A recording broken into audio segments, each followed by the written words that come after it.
تو وہیں سے سیدھا حضور کے کام کی تعمیل میں چل پڑے، بازاروں میں جائے، گلی محلوں میں پھرے، راستے میں لوگوں کے ساتھ الیک سلیک بھی ہوگی۔ جب گزرے گا گلی بازار سے، آپ کا جاننے والا پوچھے کیا حال ہے، ٹھیک ہوں، کدھر جا رہے ہو، بازار جا رہا ہوں، کیوں جا رہے ہو، حضور نے بھیجا اس کام سے، یہ کسی کے پیسے واپس کرنے جا رہا ہوں، کسی کو بلانے جا رہا ہوں، کسی کو پیغام دینے جا رہا ہوں۔ 100 نوعیت کی باتیں کرتا رہے، گلیوں میں گھومتا رہے، کعبے کو 100 بار پشت ہوتی رہے، یہ سارا کچھ کر کے واپس پلٹے اور آ کر عرض کرے یا رسول اللہ جو کام دیا تھا وہ کر آیا ہوں۔ حضور فرمائیں چلو ٹھیک ہے جاؤ، اب اجازت۔ اب حکم شریعت یہ ہے جب آقا اسے اپنے کام سے رخصت دے دے کہ چلو ٹھیک ہے، فارغ ہوئے، واپس پلٹ کر آئے تو نئے سرے سے نماز نہیں پڑھنی، جہاں سے چھوڑ کر گیا تھا وہیں سے شروع کرے گا۔ نعرہ تکبیر، نعرہ رسالت، عظمت شان مصطفیٰ، عظمت مقام مصطفیٰ۔ نئے سرے سے نہیں پڑھنی، ایک طرف سلام پھیرا تھا، آ کر بیٹھے اور دوسری طرف سلام پھیرے، نماز مکمل ہے۔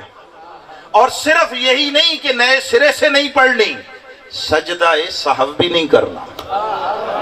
جب آپ بھول جائیں نماز میں، کوئی غلطی ہو جائے، اور صرف غلطی نہیں کہ آپ نے کوئی چیز اس میں سے پڑھنا بھول گئے، نہیں، فرض کی ادائیگی میں تاخیر ہو جائے، دو ہی چیزوں سے سجدہ واجب ہوتا ہے نا، فرض میں تاخیر اور واجب کا چھوٹ جانا، یہ دو چیزیں ہو جائیں تو سجدہ سہو ہوتا ہے۔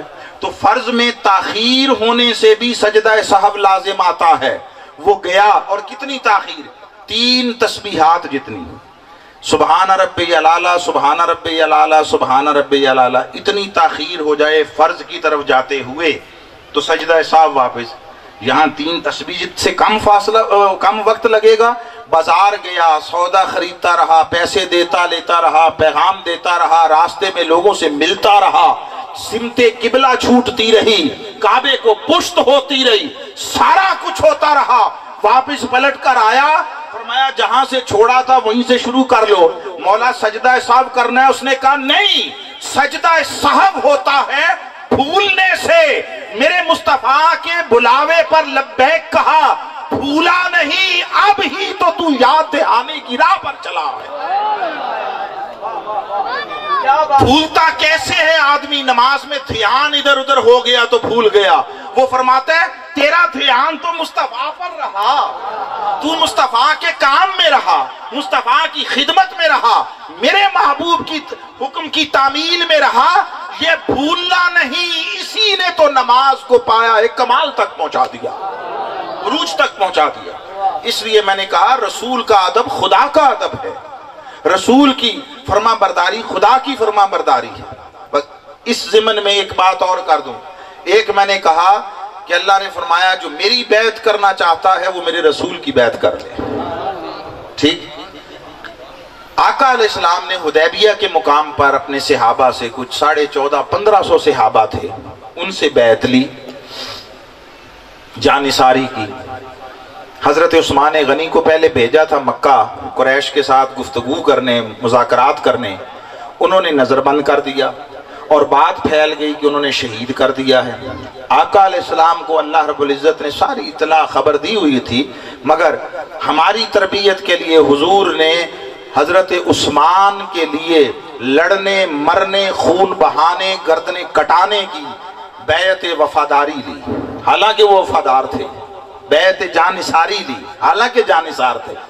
جب یہ سارا کچھ کیا تو صحابہ سے پوچھا بھئی آپ نے کس کے ہاتھ پر بیعت کی؟ صحابہ سے پوچھا، صحابہ نے ہمیں کتب احادیث بھری پڑی ہیں، جواب دیا کہ ہم نے حضور کے ہاتھ پر بیعت کی، آقا کے ہاتھ پر بیعت کی۔ ٹھیک ہے، آپ کو بہت سارا مواد ملے گا ذخیرہ حدیث میں۔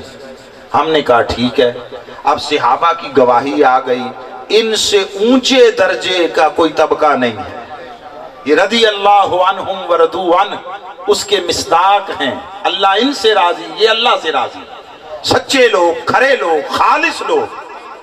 تو انہوں نے کہا ہم نے